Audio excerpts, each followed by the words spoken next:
ভাই একটু ধরে রেখে।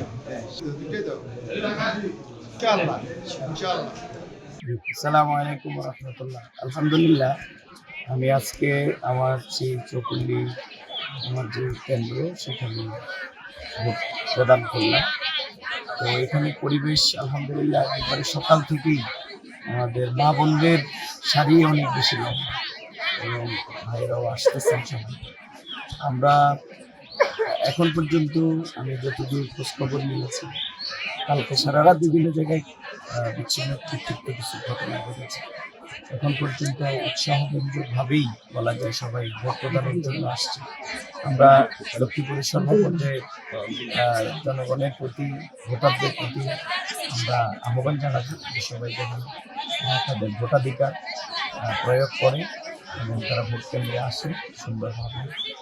আমরা এদেশের মানুষ দীর্ঘদিন থেকে আসলে ভোটাধিকার প্রয়োগ থেকে, ভোটের অধিকার, গণতান্ত্রিক অধিকার থেকে বঞ্চিত।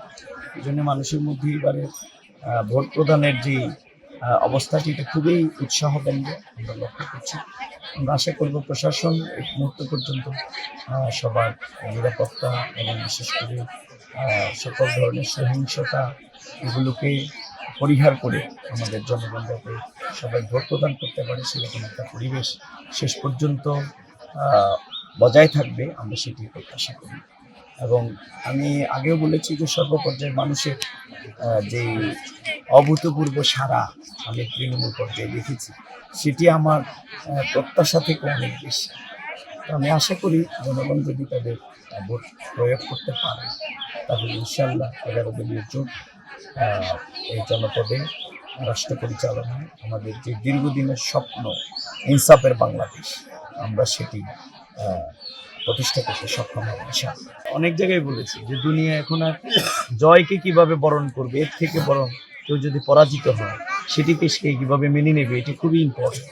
এই জন্যে আমি জনগণের রায় যেটা, এবং আপনারা জানেন যে ক্ষমতার মালিকানা কিন্তু আল্লাহর পক্ষ থেকে।